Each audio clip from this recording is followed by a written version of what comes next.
საბჭოთა კავშირში სექსი არ იყო. ამას ამტკიცებენ ადამიანები, რომლებსაც უბრალოდ არავინ და არაფერი აუხსნა ამ თემას. ჩვენ არ გსურს გავაგრძელოთ საბჭოური ტრადიცია და ტაბუ დავადოთ იმას, რის გარეშეც ახალი სიცოცხლე არ ჩნდება. რაც სიყვარულის ლოგიკური გაგრძელებაა და რაც ჯანმრთელი ოჯახის საწინდარია.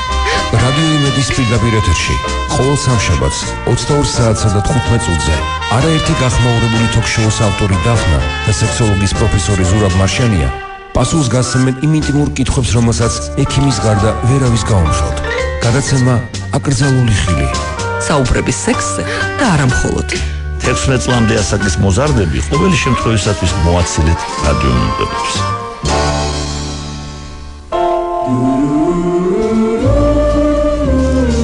მოგესალმებით ქალბატონებო და ბატონებო, საღამო მშვიდობის, უსმენთ რადიო იმედს, მე გახლავართ დაფნა, გადაცემას რომელსაც ვუძღვები მარტო არა, ჯერჯერობით გესალმებით მხოლოდ მე, ეწოდება აკრძალული ხილი და მე ეს გადაცემა მიმყავს ექიმ სექსოლოგთან ერთად. ეს არის ძალიან მნიშვნელოვანი, რომ გადაცემის დასაწყისში უნდა ვთქვა აუცილებლად.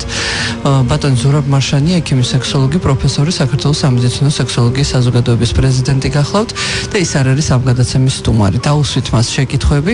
ჩვენ ყოველ სამშაბათს 10 საათიანი საინფორმაციო გამოშვების დასრულებისთანავე ვართ ეთერში და ჩვენი გადაცემა გრძელდება დაახლოებით 12 საათამდე. ეს სწორედ ის დროა, როდესაც 16 წლამდე ასაკის მოზარდებს უნდა ეძინოთ, ამიტომაც ძალიან დიდი იმედი მაქვს, რომ მხოლოდ მოზრდილები უსმენთ გადაცემას. რატომ ვამახვილებ ამაზე ყურადღებას? ჯერ ერთი, იმიტომ რომ გადაცემის ფორმატი გულისხმობს გადაცემის პირველ ნახევარში ჩვენს საუბარს, ზოგჯერ დებატებს, ზოგჯერ შეხმატკბილებულს, ზოგჯერ გაავებულ, გააფთრებული მე არ მახსოვს, ერთი-ორჯერ გაბრაზდა ბატონი ზურაბ და ისიც პოლიტიკური თემა იყო, თორე სექსოლოგიურზე არ ბრაზდება არასდროს. არაფერზე. პაციენტებზე არ ბრაზდება. არა. იშვიათად. აი რაღაც არა ამ ქვეყნიური სისულელეც რო იყოს, არასდროს არ ბრაზდება ბატონი ზურაბი, თუმცა არის ერთი თემა, ეს არის პოლიტიკა, რომელიც მას ძალიან ავეშებს. ხო და ერთი-ორჯერ მახსოვს ასეთი, თორე მეტი არა. მოკლედ, ჩვენ ვმსჯელობთ გადაცემის პირველ ნახევარში, ხოლო გადაცემის მეორე ნახევარში ბატონი ზურაბი პასუხს სცემს თქვენს SMS-ებით გამოგზავნილ შეკითხვებს. უკვე მიხვდით, რომ ესე იგი ჩვენ ინტერაქტივში ვართ თქვენთან, შეგიძლიათ მთელი გადაცემის განმავლობაში ნომერზე 9177 გამოგზავნოთ SMS-ები.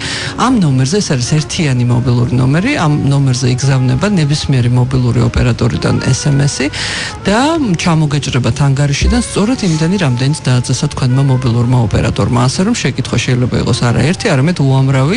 შეგიძლიათ კომენტარები გამოაგზავნოთ და გამოხატოთ უბრალოდ თქვენი მოსაზრება ჩვენს მიერ შერჩეულ თემასთან დაკავშირებით. აი ასე მიმდინარეობს გადაცემა. იმის გამო, რომ ძალიან ინტიმური ხასიათის შეკითხვები მოდის და ბატონი ზურაბი კვალიფიციურ პასუხებს სცემს ყოველთვის ამ თქვენს შეკითხვებს, ამიტომაც მიზანშეწონილად მიგვაჩნია, რომ ბავშვებმა და მოზარდდებმა, რომლებსაც არ ეკუთვნით ამ გადაცემის მოსმენა და ესენი არიან 16 წლამდე ასაკისანი, ამიტომაც ყოველთვის გადაცემის დასაწყისში ვამახვილებთ ამაზე ყურადღებას, რომ ისე გააკეთეთ, რომ მათ ხელში არ ჩაუვარდეთ ან ყურსასმენები, ან არ მოხვდნენ რადიო მიმღებებთან, არ მოისმინონ ის, რაც მათი ასაკისთვის არ არის განკუთვნილი. მაშასე კიდევ ერთხელ გეტყვით, რომ ჩვენთან დაკავშირება შეგიძლიათ ტელეფონის მეშვეობითაც, SMS ნომერი გითხარით და კიდევ გაგიმეორებთ 9177891778. რაც შეეხება ტელეფონის ნომრებს 292188 და 29211199. ბატონო ზურაბ, თქვენ დღეს შეარჩიეთ ძალიან სერიოზული თემა. ჩემი აზრით ძალიან სერიოზული და დიდი თემა. დიდი, მრავლის მომცველი და ძალიან სერიოზული. არასერიოზული თემები ალბათ მედიცინაში არც არსებობს. არის არასერიოზული შეკითხვები, რომელსაც ვცდილობთ მეც და თქვენც, რომ იუმორისტული ხასიათი მივცეთ ზოგჯერ და თავიც გავიხალისოთ და ჩვენი რადიო მსმენელებს გავახალისოთ. კი, გვახალისებთ, მაგრამ რაც შეეხება დღევანდელ თემას, არ ამგონია, რომ აქ ბევრი რამე იყოს სახალისო. თქვენის ნებართვით გამოვაცხადებ ხო ამ თემას, ფსიქიკური ჯანმრთელობა და სექსუალური დისფუნქციები. თქვენ გაშალეთ ახლა. თემა მართლა ძალიან დიდია, ჯერ ერთი რომც გამოვყოთ მაგალითად რაღაცა ცალკე სექსუალური დისფუნქცია ადამიანის ფსიქიკური ჯანმრთელობის კონტექსტში, იქაც საკმაოდ ბევრი იქნება სალაპარაკო და საკმაოდ დიდი თემა იქნება იქნება იქ და ეს შეგნებულად ავიღეთ ჩვენ რაღაცნაირად გლობალურად ყოვლის მომცველად, იმიტომ რომ დასაწყისში სანამ დავაკონკრეტებდით, რა საინტერესო იქნებოდა ზოგადი პრობლემების მოხაზვა. და ზოგადი პრობლემა რაში მდგომარეობს? ჯერ ერთი ლაპარაკი არის როგორც მამაკაცის, ასევე ქალის სექსუალურ დისფუნქციებზე და მათ კავშირზე ადამიანის ფსიქიკურ ჯანმრთელობასთან, ხო? ბატონო, ხომ არ განგვემართა რა არის დისფუნქცია? დარღვევა. დისფუნქცია არის ტერმინი, დარღვევა ლათინური, რომელიც გამოიყენება სექსუალური დისფუნქცია, ანუ სექსუალური დარღვევა, ანუ სქესობრივი დარღვევა. ეს არის სინონიმი, სხვათა შორის ხშირად, მათ შორის ტელეეთერშიც მიწევს, არც თუ ისე იშვიათად გამოჩენა და იქ ჟღერს ხოლმე ეს ტერმინები და ხანდახან იწვევს რაღაცნაირ გაუგებრობას ჩაუხედავ ადამიანში და ეს სინონიმებია რა. შეიძლება ვიხმაროთ ერთის მეორეს მესამეც. რაც შეეხება დღევანდელ თემას, დასაწყისში უნდა ხაზი გაუსვათ ერთ გარემოებას, რომ არსებობს ესეთი კანონზომიერება იმისათვის, რომ ადამიანს კონდეს ჯანსაღი სქესობრივი ცხოვრება, ხო? არ კონდეს სექსუალური დისფუნქციები. ამისი აუცილებელი წინაპირობა არის სხეულის ჯანმრთელობასთან ერთად ფსიქიკური ჯანმრთელობაც. და ხანდახან ფსიქიკურ ჯანმრთელობას ცოტათი მეტი მნიშვნელობაც კი აქვს. იმიტომ, როდესაც ჩვენ აი ფუნქციური ხასიათის სექსუალურ დისფუნქციებს როცა ვეხებით, არა? აი მაგალითად ადამიანმა აი რაღაცაზე ინერვიულა, ხო? აი ჩვენ ვიცით ყველაზე ხშირი ეს არის ახალგაზრდებში მაგალითად, არა? თუნდაც პირველი საქორწინო ღამის შიში, პირველი სქესობრივი აქტის შიში, საერთოდ სქესობრივი აქტის შიში და რაღაცა. ეს ხო არ არის დამახასიათებელი, ეს არ არის აი პათოლოგიური შიში. გახსოვთ წინა გადაცემაში SMS-ი რომ მოვიდა ჩემს მეუღლესო, საფულე ამოაცალეს და ისე ინერვიულაო, საღამოს არაფერი გამოუვიდა. კი ბატონო. ესეც ითვლება, ხო? კი ბატონო, აი ეს არის ტიპიური ფუნქციური ხასიათის, აი ყველაზე უფრო კლასიკური, აი ფსიქოგენური წარმოშობის სქესობრივი დარღვევა, რომელიც ვითარდება, უფრო ხშირად ახლა მამაკაცებში ატარებს უფრო ფატალურ ხასიათს, ქალთან მიმართებაში, საერთოდ ქალის ყველა სექსუალური დისფუნქცია, ყოველ შემთხვევაში დიდი უმრავლესობა უპირატესად მაინც ფსიქოგენური წარმოშობის არის, იმიტომ რომ ქალთან ცოტა სხვანაირად ხდება ეს ყველაფერი. ბატონო, მე კითხავ ასეთი. ძალიან ხშირად მესმის, მე მეკითხებიან ხოლმე, ეს ფსიქოიმპოტენცია რა არის? არ არის ეს ფსიქოიმპოტენცია, ტერმინი არასწორია. ხო, ახლა ტერმინი არასწორია. აღარ გამოიყენება იმპოტენცია. ეს შინაარსის მატარებელია, რადგან ჩვენ ვსაუბრობთ. ეს არის ფსიქოგენური ხასიათის ერექციის დარღვევა, ერექციული დისფუნქცია. ესე იგი, როდესაც რაიმე ფსიქიკური, ფსიქოგენური ფაქტორის, იცით რა, ძალიან დიდი მნიშვნელობა აქვს ტერმინოლოგიურ სიზუსტეს, იმიტომ რომ ტერმინოლოგიური სიზუსტის არარსებობის შემთხვევაში არსი მთელი პრობლემისა რაღაცნაირად მახინჯდება რა შეიძლება ითქვას რა და ეს სწორი ტერმინოლოგია რაც არ არის ადვილი, მაგრამ აუცილებელია რომ ყველა მიცოდეს, მარტო იქიმა არა. ეს სწორი ტერმინოლოგია გარკვეულწილად მნიშვნელოვანია ზუსტად სექსოლოგიის კონტექსტში არის რა მნიშვნელოვანი რა. ამიტომაც აი არასწორად ხდება ხოლმე მაგალითად ფსიქოლოგიური პრობლემა, ფსიქოლოგიური კი არა ფსიქიკური. ფსიქოლოგიური პრობლემა ცოტა სხვა რაღაცა არის. ისიც სერიოზული სხვათა შორის პრობლემაა რა, მაგრამ აბსოლუტურად განსხვავებული. აქ ლაპარაკი არის ფსიქიკურ პრობლემაზე, კერძოდ აი ინერვიულა. ხო, რას ნიშნავს ინერვიულა? ნიშნავს იმას, რომ მიიღო ფსიქიკური ხასიათის ტრავმა. ტრავმა, რა თქმა უნდა. და ამ ტრავმაზე ორგანიზმს აქვს დაცვითი რეაქცია, იმიტომ რომ რო არ იყოს დაცვითი რეაქცია, მაშინ ტრავმის სხერფლი ხდება ადამიანი რა. აი როგორც დაუშვათ, აი სისხლდენის დროს ორგანიზმის დაცვითი რეაქცია არის სისხლის შედედება, რომ ადამიანი სისხლისაგან არ დაიცალოს, ხო და ჭრილობა ნელ-ნელა ესე იგი იხურება, ხო? ესეთივე დაცვითი ორგანიზმი არის ფსიქიკასთან მიმართებაში ნევროზული რეაქცია. ნევროზული, იმიტომ რომ რეალურად ესე იგი ნევროზული რეგისტრის აშლილობა, ხო ეს ფსიქიკური აშლილობა, ეს არის დაცვითი რეაქცია ორგანიზმისა ფსიქიკურ ტრავმაზე და როდესაც ჩვენ აი ნევროზული რეგისტრის აშლილობებს უყურებთ, არა, ეს ძალიან ბევრი ფორმით მიმდინარეობს ხოლმე, ეს სხვადასხვა გამოვლინებები აქვს მაგას. ყოველთვის უნდა ვეძებოთ ტრავმა. ფსიქიკური ტრავმა. იმიტომ რომ ფსიქიკური ტრავმის გარეშე ან ღია ან ფარული ტრავმის გარეშე შეიძლება ადამიანი ვერც აცნობიერებს ეს ტრავმა იყო, მაგრამ არის ნევროზი არ არსებობს, ნევროზული რეგისტრის აშლილობა არ არსებობს და ეს არის უზარმაზარი თემა და ეს ზუსტად რასაც ჩვენ შევეხეთ, არა ადამიანი ინერვიულა, ახალგაზრდა ინერვიულა, პირველ ღამეს არაფერი არ გამოუვიდა, ესე იგი გოგონამ ძალიან ინერვიულა და ამის გამო და მთელი ამბები, ხო? აი ამ ასე ვთქვათ შიშთან ამბებზე ვსაუბრობთ. კი ბატონო, აი ამ შიშთან არის დაკავშირებული კერძოდ აი გოგონებისთვის, მამაკაცისთვის, ხო, აი ბიჭებისთვის ერექციული დისფუნქცია, ხო? ფსიქოგენური ხასიათის ინერვიულა და ერექცია არ ქონდა. არ ქონდა, ნუ ან ადეკვატური არ იყო, ან ვერ შეძლო შენარჩუნება და ასე შემდეგ, ბევრი ვარიანტია. გოგონებთან მიმართებაში განსაკუთრებით თუ მათ არ აქვს მიღებული სექსუალური გამოცდილება, ხო, პირველ ღამეს ქალწული, ხო? ამ შემთხვევაში ძალიან ხშირია ვაგინიზმი. ესეც მწვავე ფორმაა სექსუალური დისფუნქციისა და ესე იგი ძირითადი ელემენტი ამ ფსიქოგენური აშლილობისა, ეს არის სექსუალური დისფუნქცია ფსიქოგენური გენეზის წმინდა წყლის. არის აი შიში ზუსტად. შიში. სქესობრივი აქტის შიში. რომელიც აი გამსაზღვრელი ფაქტორიც არის რა, ანუ მან ბევრი სხვა ფაქტორიც არის, ამაზე ჩვენ ადრე ბევრი ვილაპარაკია. და შესაბამისად, ესე იგი, ჩვენ შეგვიძლია ვთქვათ, რომ ფსიქიკური ჯანმრთელობა, ანუ ფსიქიკური აშლილობის არარსებობა არის ერთ-ერთი უმნიშვნელოვანესი წინაპირობა იმისა, რომ არ იყოს სექსუალური დისფუნქცია.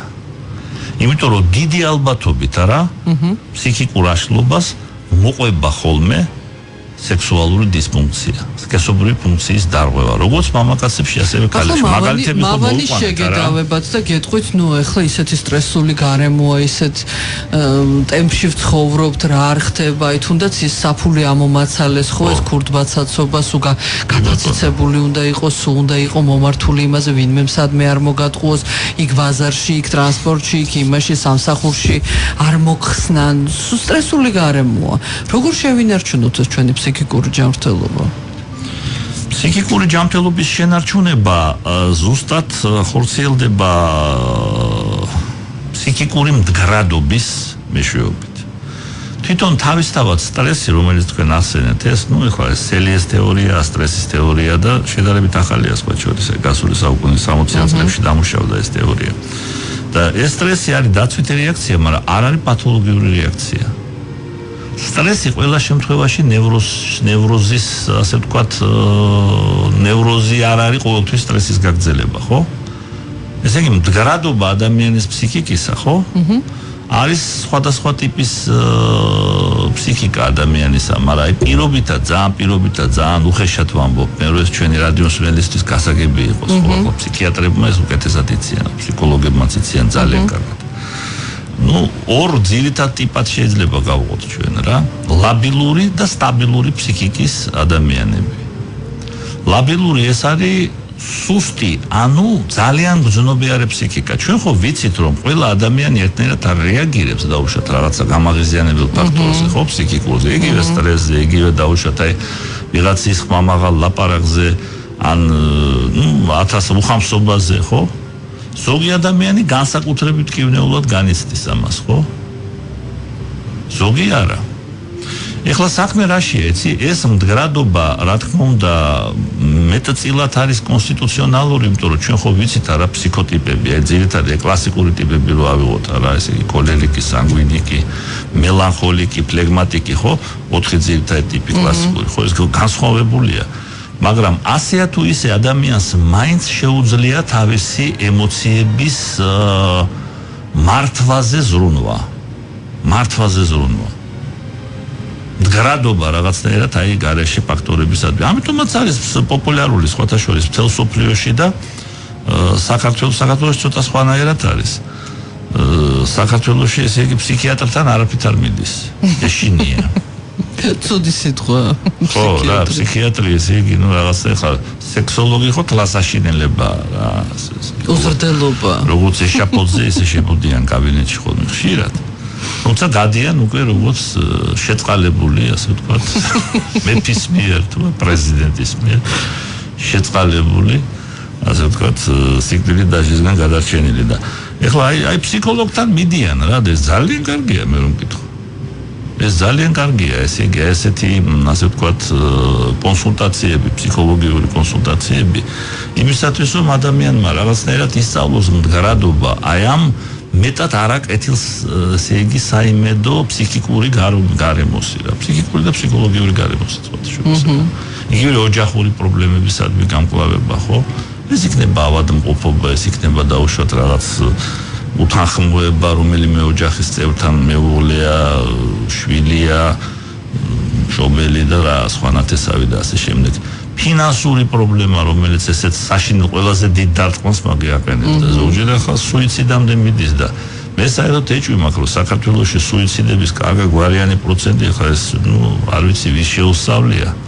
მაგრამ აი ზუსტად აი ფინანსური ყოველ შემთხვევაში თუ შეუსწავლიათ არასაჯაროებენ მე მგონი იმიტომ რომ ციფრი არის ასე რომ აი პრევენცია ყველაფერი ამის პრევენცია პროფილაქტიკა თუნდაც აი ფსიქოლოგიური ასე ვთქვათ დახმარების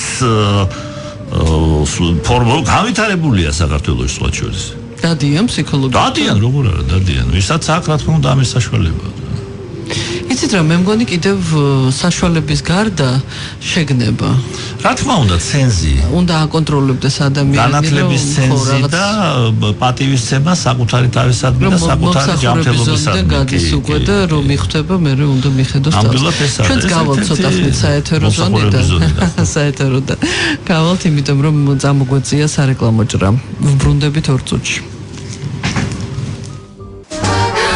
აკრძალული ხილი დაფნასთან და ზურაბ მარშანიასთან ერთად. აკრძალული ხილი.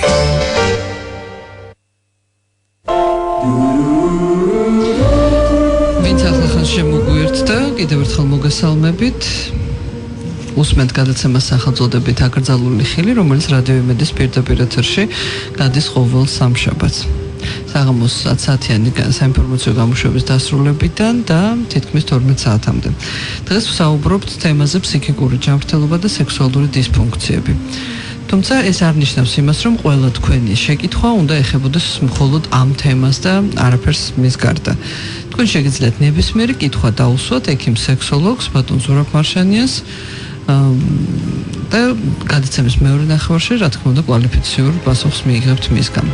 SMS ნომერი გახლავთ 91778 და ამ ნომერზე ნებისმიერი მობილური ოპერატორიდან იგზავნება შეტყობინება.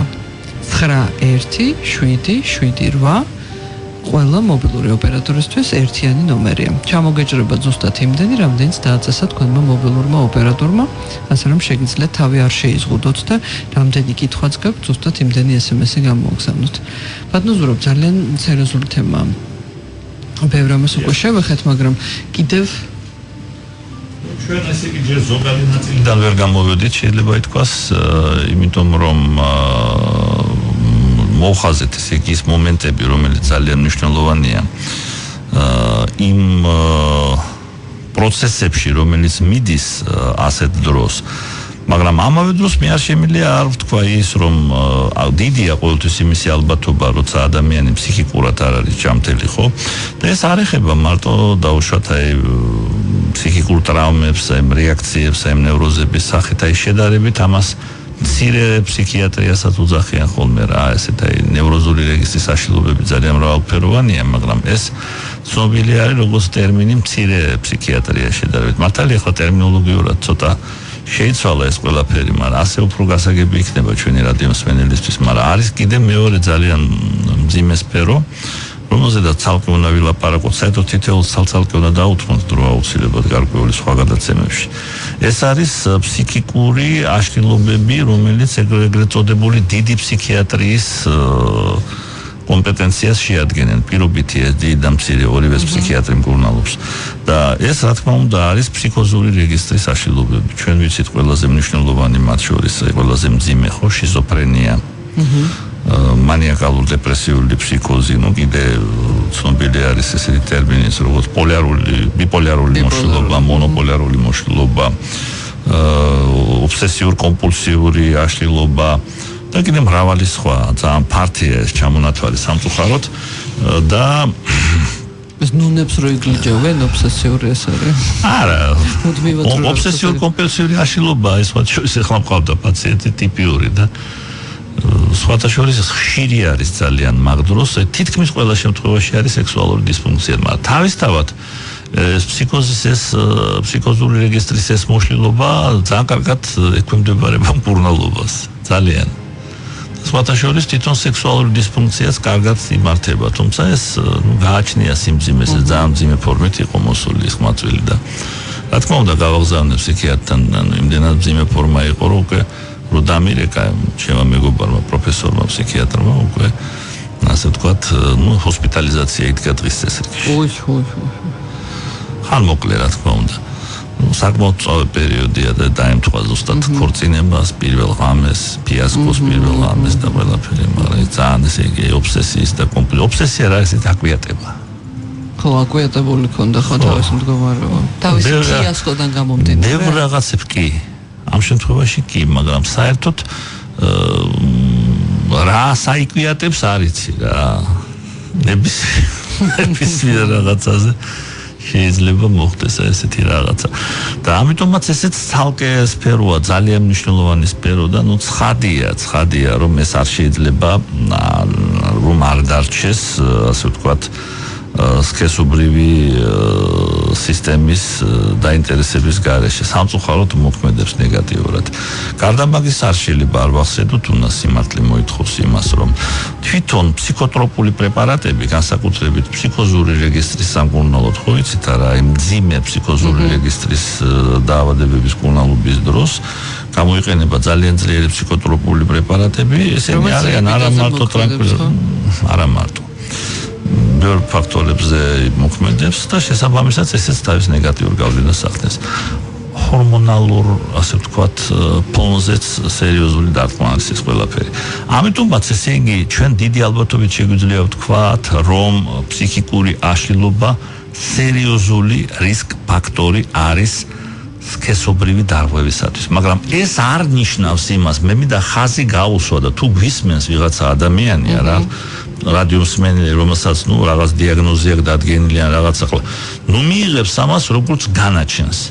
რისკი ახლა ყველამ ვიცით ჩვენ, რომ შაქრიანი დიაბეტის დროს არის ძალიან ბევრი დაავადებების რისკი. ხო?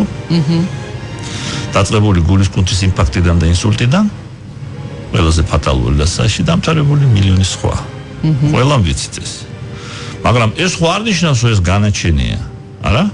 თუ სათანადოდ არის მართული ეს პროცესი არა თვითონ მიმდინარეობა მაგალითად დიაბეტისა, გლიკემიისა, ამ შემთხვევაში ფსიქიკური აშლილობის მართვა თუ მიდის ადეკვატურად, თუ მუდმივად არის ფსიქიატრის დაკვირვების ქვეშ, რაცა უნდა მძიმე იყოს პაციენტი, ხო, რაცა უნდა მძიმე იყოს დაავადება და დიაგნოზი, ნევროზული რეგისტრის ახლა ჩავთვლით ახლა მაინც მძიმეთ ახლა, ხო?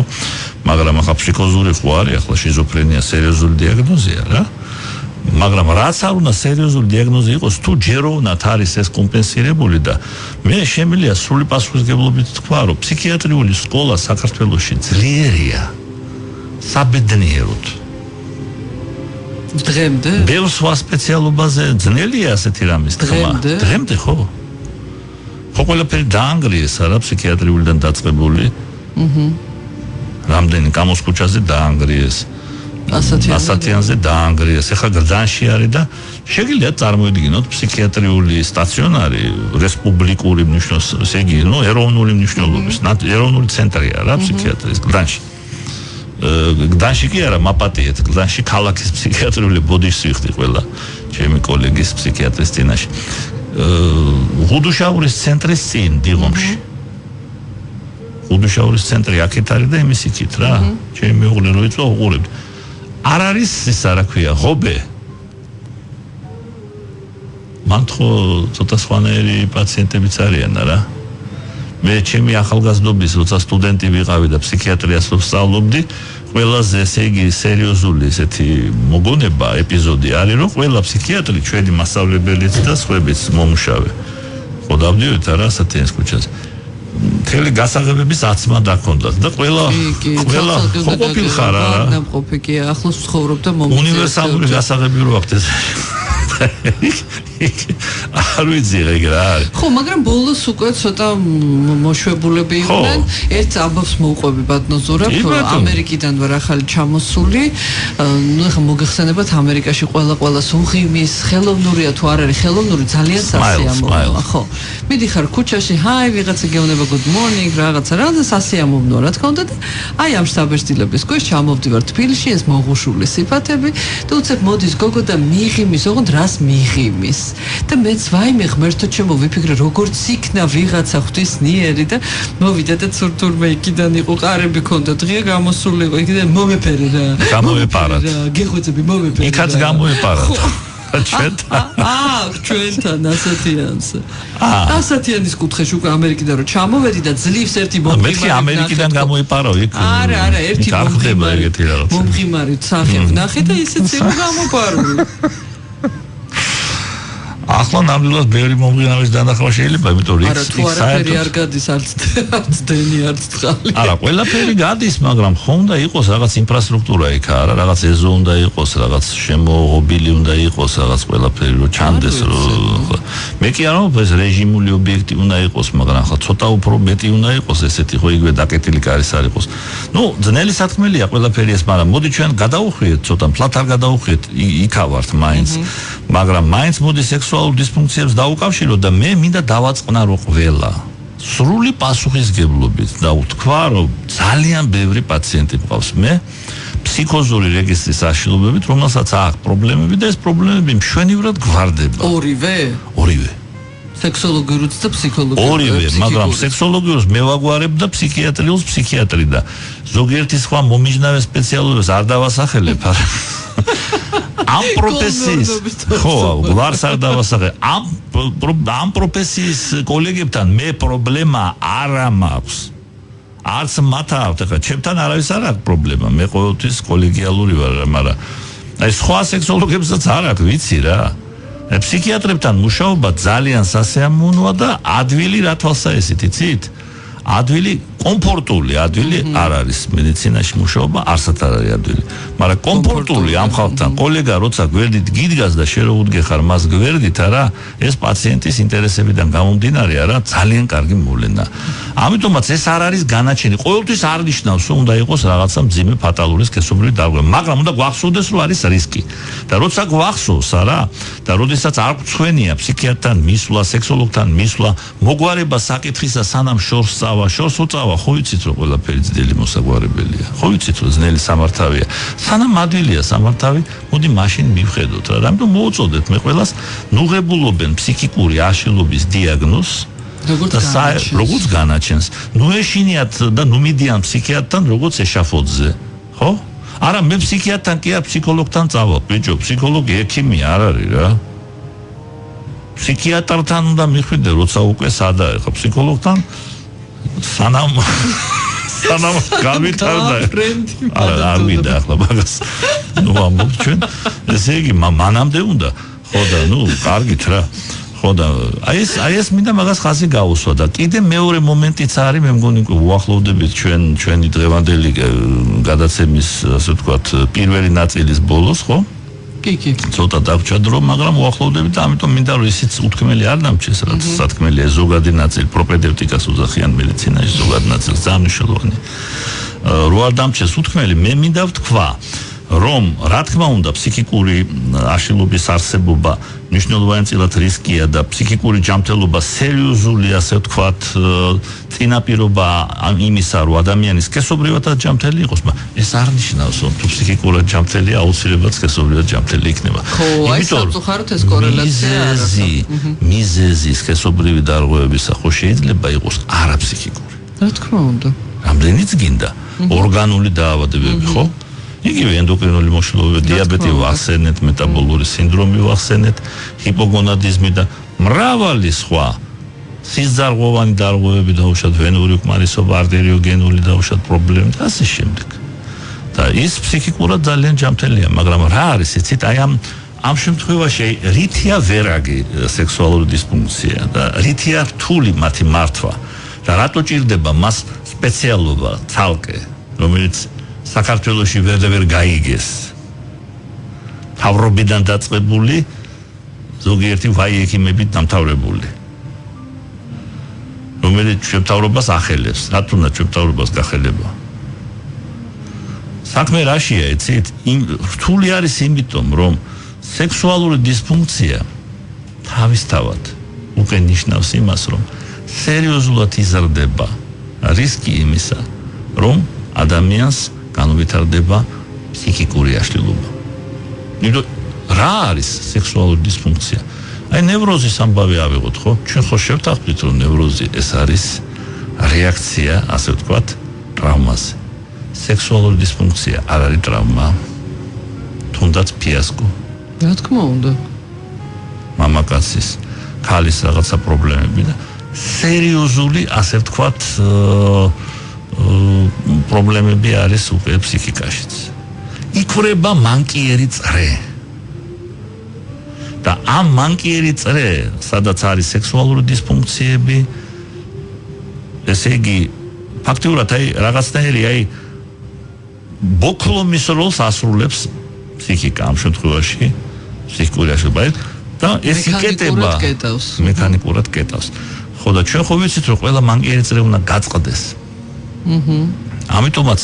ამიტომაც აქვს დიდი მნიშვნელობა ამ პროცესების ჯეროვან მართვას, დროულ მართვას, რომ ესე იგი რა არის უბედურება. აი საერთოდ მე მაინც მიმაჩნია, რომ მიუხედავად იმისა, რომ სექსოლოგია, კლინიკური სექსოლოგია, ხო? ანუ სამედიცინო სექსოლოგია, კლინიკური სექსოლოგია, ეს არის ინტერდისციპლინარული დარგი, ხო, რომელსაც მომიჯნავე სპეციალობებია რა. ყველა სპეციალობასთან არის სიახლოვე, ხო? უროლოგიასთან, გინეკოლოგიასთან, ენდოკრინოლოგიასთან, ნევროლოგიასთან და ფსიქიატრიასთან.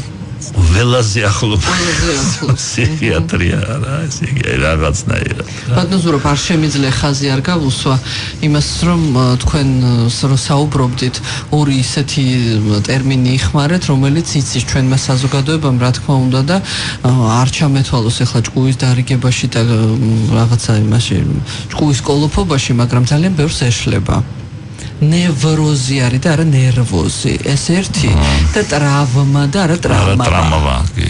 რეანიმაცია და არა რეამინაცია. ხო, ნუ ეს ექიმებსაც ეშლებათ ბევრს, ხო, ჩვენ ბევრი ექიმისგან გამიგე გადავიყვანეთ რეამინაციაში. ასე რომ ტრავმა და ნევროზი და არა ნერვოზი. კი არსებობს სიტყვა ნერვი, მაგრამ ამ შემთხვევაში ნევროზი არის და არა ნერვოზი. მე საერთოდ ძალიან ლიბერალური პიროვნება ვარ, ხო ვიცით რა? ვიცი. მით უმეტეს ახალგაზრდებთან, ბავშვებთან და სტუდენტებთან. მაგრამ აი ამ ტერმინოლოგიასთან როცა ვეხები მაგას რა, დაუნდობელი ვარ. არ გავიგო გამოცდაზე და სემინარზე ნერვოზი და ესეთი რაღაცა ხურჭრის ძალიან ცოტა ვაშინებ მაგითი, მაგრამ ამ შემთხვევაში შიში სტუდენტის ხო რა, ნუ ექიმა მაინც უნდა იცოდეს, კაი პაციენტს შეიძლება რა. შეიძლება რომ პაციენტმა სპეციალისტმა უნდა იცოდეს. ის კი არა და ბატონზურაბ, ეხლა გუშინ წინ დავაინტუბირეთო რომ მითხრა ექიმა და ისეთი თვალებით მიყურებდა რომ მე აუცილებლად უნდა მცოდნო და დავაინტუბირეთ, რას ნიშნავდა? ცოტა რთული ტერმინია. ხო და რო შევხედეთ რა ვიცი იმდენი ტერმინი მითხარითო საუბარში ესე კარგად ერკვევითო. მე ექიმი მეგონია. მეც ხშირად მოსვლია, სხვა ზოგიერთი პაციენტია, მისი ნაცავიც ახლავს ხშირად რა და ისეთ განსწავლულობას ავლენს, რომ მე ავტომატურად ვიწყებ როგორც ექიმთან ლაპარაკს და მე იბდება რომ კაცო თქვენ ექიმი არა ხართ. ერთ საათი ველაპარაკები და ერთ საათის განმავლობაში ვერ მივხვდი რომ ეს ადამიანი ექიმი არა. რა თქმა უნდა მივესალმები. არა, დავაინტუბირეთ. ასეთ ადამიანს. აი შენც ესეთი ხარ, ვერავთ ვერ მივხვდება ადამიანი რომ ექიმი არა ხარ. გამოცდილება და ჰასაკითას სრულ ბატონო ზურაბ გამოვლივ. მოკლედ, ძვირფასო რადიო მსმენელებო, ახლა ისევ გავდივართ ცოტა ხნით საეთერო სტუდიიდან. რამე თუ საინფორმაციო გამოშვების და უამრავი რაღაცის დრო არის ჩვენს ეთერში. მე უბრალოდ კიდევ ერთხელ შეგახსენებთ, რომ კითხვები უნდა გამოაგზავნოთ ნომერზე 917778. ნუ იქნება კითხვა, შეიძლება კომენტარი გაქვთ, რაღაცა გაქვთ სათქმელი. დისკუსია ვისაუბროთ. კი ბატონო, 917778 დააგვირებით. წინა გადაცემაში იყო ძალიან საინტერესო დისკუსია, ხო, ესე პირველი ტელეფონით მსმენელი შემოვიდა. 2918 და 29211199. აი იმდენად დამამახსოვრდა ეს პიროვნება, აი რადგანაც მგონია რომ მოძღვარია. რაღაც ისე არ წარმოგვიდგა, მაგრამ არ წარმოგვიდგა, ხო, მაგრამ აი ისე საუბრობდა, მე მაგალითად ვისურვებდი, რომ სათნოებით აღჭვალული ნამდვილად ჰქონდა ხმა და პოზიცია სხვათა შორის და რა კარგი პოლემისტი იყო რა. აი ნამდვილად განსწავლული ადამიანი. აი საერთოდ მე ბევრჯერ მithქვამს ხოლმე რა, რომ აი საქართველოში დღეს ჩვენ კი ვლაპარაკობთ ასეთი და ისეთი უმაღლესი განათლების სისტემა გვაქვს, გვლინჯავთ რა და მეტი რა უთხარი მე ყველას მინდოდა რომ ეგრე მე თვითონ მაგ სისტემაში ვარ და ჩემზე ბედნიერი ვინ იქნებოდა რომ ეგრე იყოს, მაგრამ აი რეალურად აი სოფლიო სტანდარტების დონეზე მარტო სასულიერო სემინარიაში მიდის სწავლება ჩვენთან. არცაც სხვაგან. კარგი კიდე რომ სადღაც მიდის. რამდენი წუთით 5 წუთით გემშვიდობებით მე ვბრუნდებით და მე უკვე ვიწყებ თქვენი SMS-ების პირდაპირ ეთერში კითხვას, ბატონი ზურაბი კი კითხვებზე პასუხების გაცემას. რადიო იმედის ეთერშია გადაცემა აკრძალული ხილი. საუბრების სექსზე და არა მხოლოდ. აკრძალული ხილი. 11 წლამდე ასაკის მოზარდები ყოველი შემთხვევისათვის მოაცილეთ რადიო იმედს. მშვიდობის. აი ახლა კი იწყება ის ბოლო საათი, როდესაც როდესაც ბატონი ზურაბი გასცემს პასუხს ყველა იმ კითხვაზე, რომელიც გადაცემის განმავლობაში მოვიდა. უბრალოდ გადაცემის განმავლობაში არა, პირველი საათის განმავლობაში. თქვენ ჯერ კიდევ გვაქვს საშუალება გამოაგზავნოთ თქვენი შეკითხვები ან კომენტარები ნომერზე 917778. ეს არის SMS ნომერი. თქვენ აკრებთ SMS, კითხვით, არ ვიცი, კომენტარით, რაიმეს მოგწერთ, როგორც მაგალითად ჩვენმა ერთ-ერთმა რადიო მსმენელმა ლექსი კი არა და რითმა მოგვიწუნა თუ კაბო თუ რა ქვია? არა, არ წერს ვინ არის. თუ ყურს უგდებთ აკრძალულ ხილს, მალე სექსში თავს იგრძნობთ გმირს. კარგია. უკეთესები ყოფილა. მომწონს რა თქმა უნდა. მაგრამ იქნება აუცილებლად. თქვენ ვინ იყავით წინა გადაცემაში სექსის ვინ? მარშალი. ზურაბ მარშალია, სექსის მარშალია. სექსის არ ვიცი და სექსოლოგიის ნამდვილად. 1991 წელს, ესე იგი, ვიღებდი საკრებულოს, თბილისის საკრებულოს არჩევნებში. დამსახურდი ეს დროს იყო რა მონაწილეობას და გავიმარჯვე დიდი უპირატესობით სხვა შორის რა და ჩემი ვინც იყვნენ წარმომადგენლები რა საარჩევნო კომისიაში რო ითვლიდნენ ბიულეტენებს, ამოვიდა რა საშინელი რაოდენობა რა და გავიმარჯვე ერთ სიტყვით საკრებულოს წევრად ამირჩიეს და ერთ-ერთი კომისიის წევრს უთქვამს ესეთი რაღაცა საუბრო კომისიის საოლქო კომისიის წევრს ყველაზე მეტიო მარშანიას ამოვიდაო ესა ხმებიო და მარშალია პირველად კიდე გავერდი ჩემოლკში რა მიღებული ხმების მიხედვით მე ჩვენ ეთერს მიღმა ვისაუბროთ რა შეჰმატეთ თქვენ რას შევმატებდი მე ამირჩიეს ახლა ვიგევნებთ 31 მარტს ამირჩიეს და ესე იგი სულ რამოდენიმე თვის მერე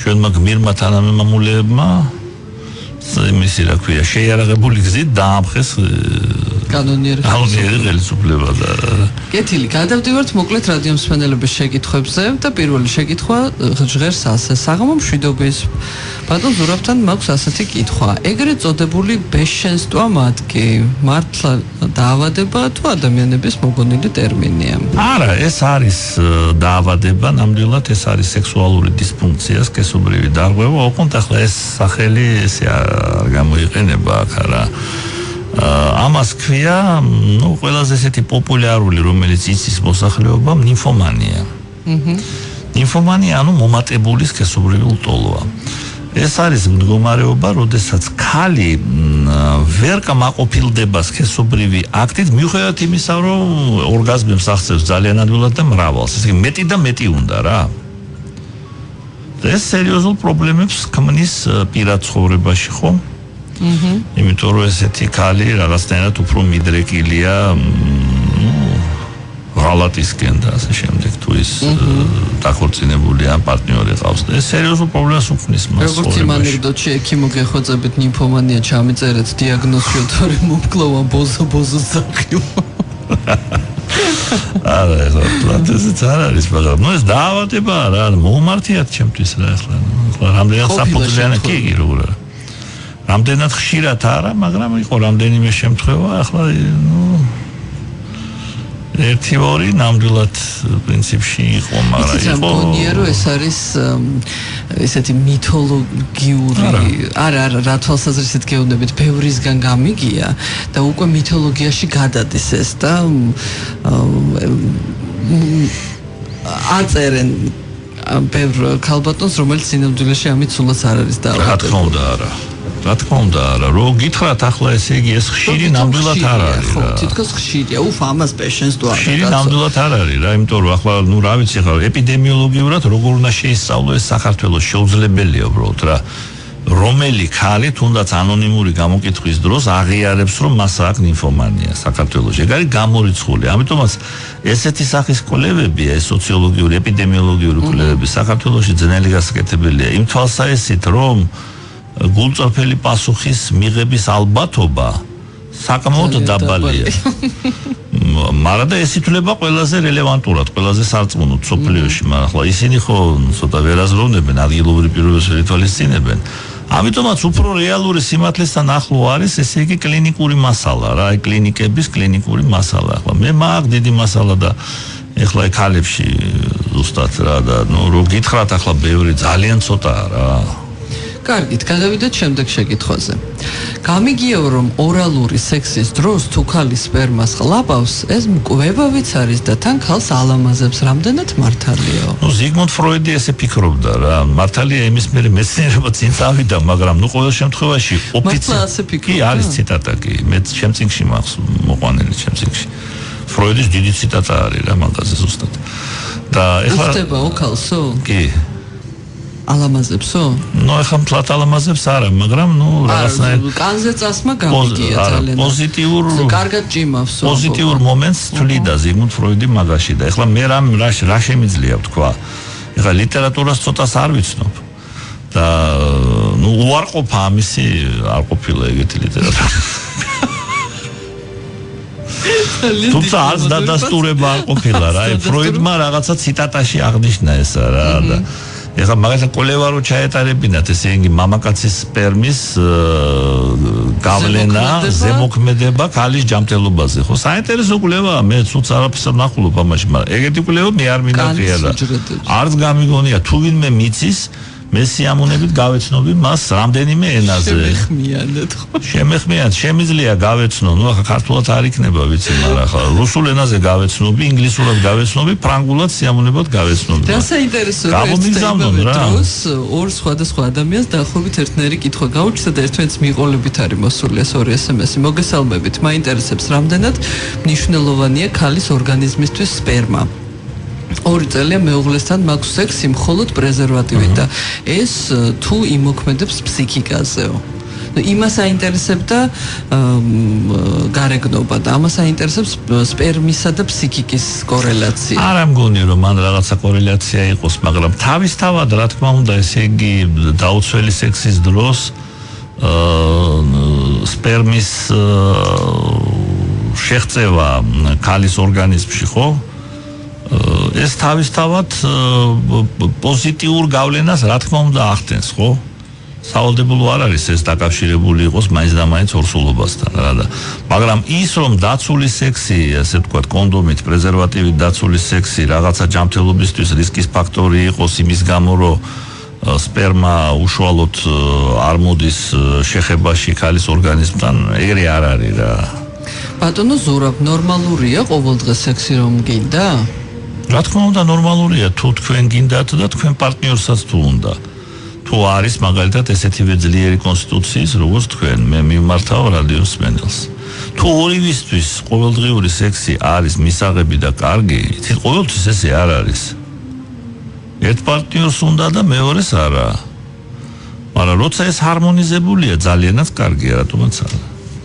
ვარ 30 წლის ქალბატონი, მყავს მეუღლე, სექსის დროს მაქვს დაუკმაყოფილებლობის შეგრძნება და რისი ბრალეო?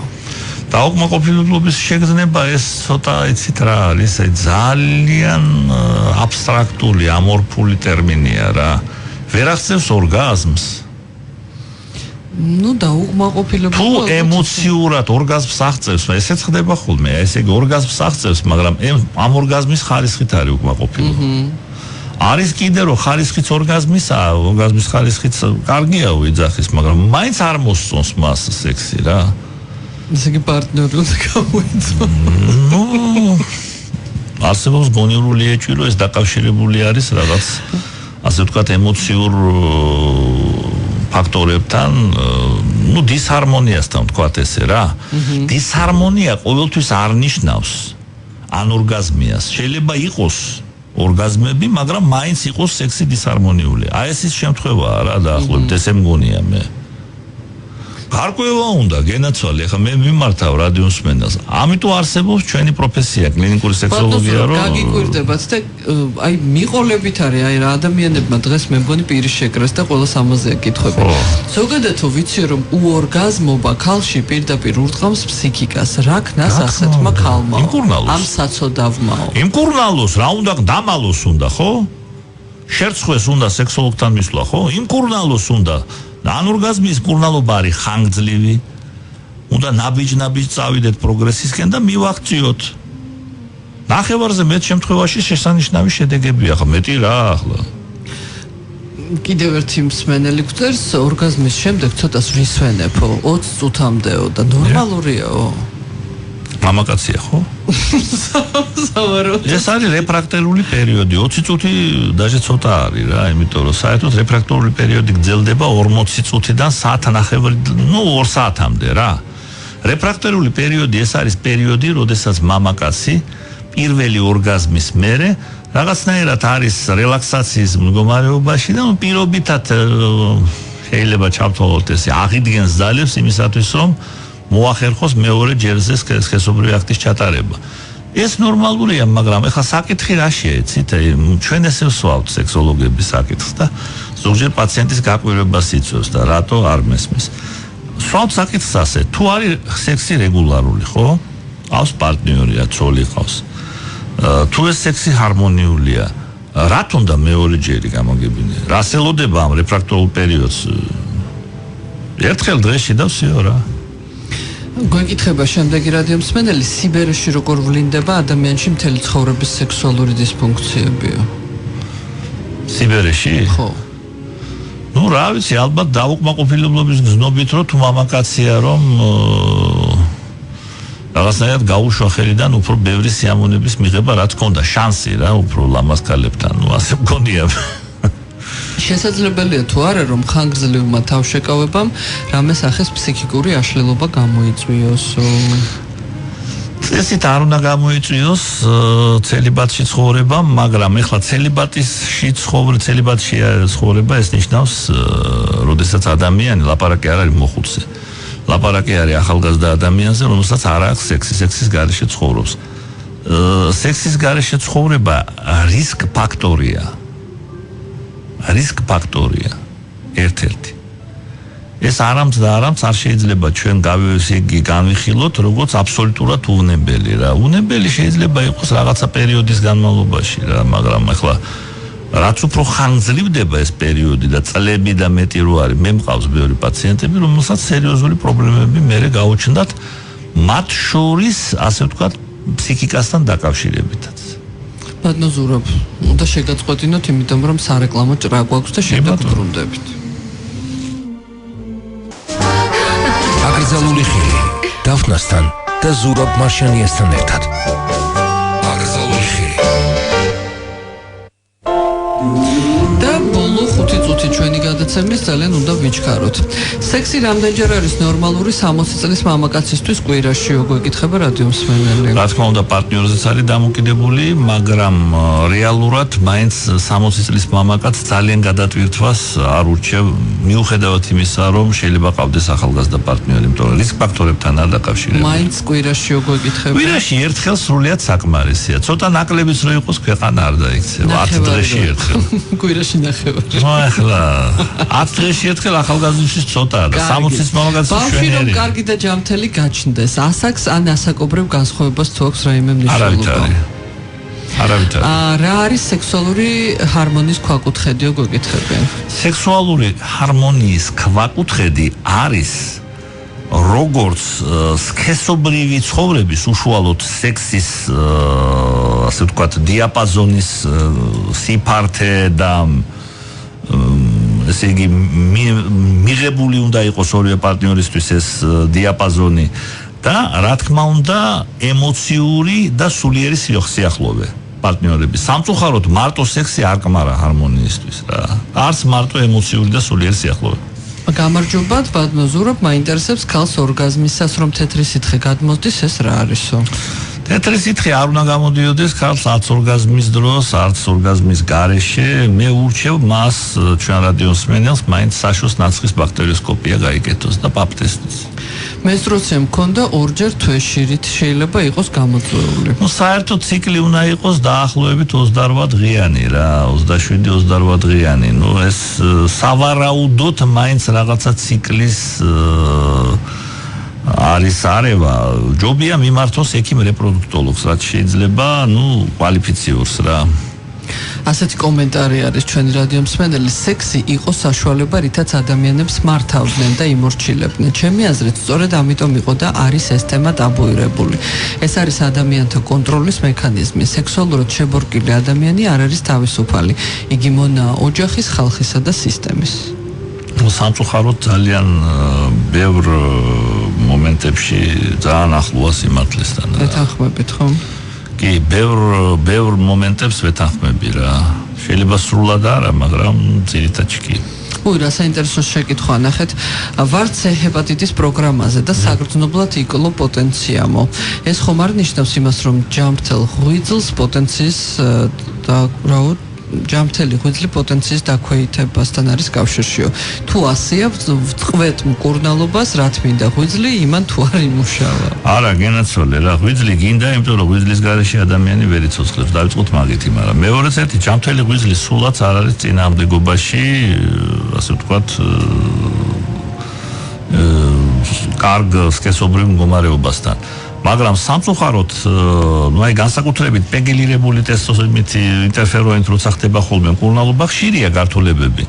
მაგრამ რაც არ უნდა გართულება იყოს C ჰეპატიტის მკურნალობისა, ძალიან კარგად ექვემდებარება მკურნალობას და ყველაფერი აღდგება. და აღდგება ძალიან კარგად. უამრავი პაციენტი მყავს ესეთი უკვე აპრობირებული მაქვს, შვენიერი მასალა მაქვს რა მაგისი და ამიტომაც ურჩევ მოვიდეს სამკურნალოდ ეს პაციენტი და მაგ პრობლემა მოგვარდება რა. არ დაანებოს თავი მკურნალობას არ შეიძლება. და ბოლო კითხვა ჩვენი გადაცემის, მაინტერესებსო, ზურაბ ექიმო, სექსი წნევის მომატებას იწვევს თუ არა? რა თქმა უნდა იწვევს ხო. სექსი ეს არის ძალიან ძლიერი ფსიქის მაპატიეთ, ფიზიკური დატვირთვა. შესაბამისად არტერიული წნევა იწევს და აღწევს ძალიან მაღალ ციფრებს. ამიტომაც არის აუცილებელი რომ ადამიანს განსაკუთრებით რომ 60 წლის ავარო და ცოტა სიფრთხილეა საჭირო რა მაგ დროს არის ზუსტად ჰიპერტონია მაგ დროს არის გულის დაავადებები და ასე შემდეგ. ამიტომაც ყოველთვის საჭირო არის საკუთარი ჯანმრთელობის მდგომარეობის კონტროლი, არტერიული წნევის კონტროლის ჩათვლით. ძალიან დიდი მადლობა ყველას, ვინც დღეს გვისმინა, SMS-ები გამოგვიგზავნა. სასიამოვნო და საინტერესო ღამის გატარებას გესურვებთ. მომავალ სამშაბათამდე გემშვიდობებით. გიერთებით დაფნა და მივესალმები კიდევ ერთხელ ჩვენ რადიო მსმენელებს და მომავალ სამშაბათამდე ძვირფასო რადიო მსმენელებს. კარგად ბრძანდებოდეთ. რადიო იმედის ეთერშია გადაცემა აკრძალული ხილი. საუბრების სექსზე და არა მხოლოდ. აკრძალული ხილი.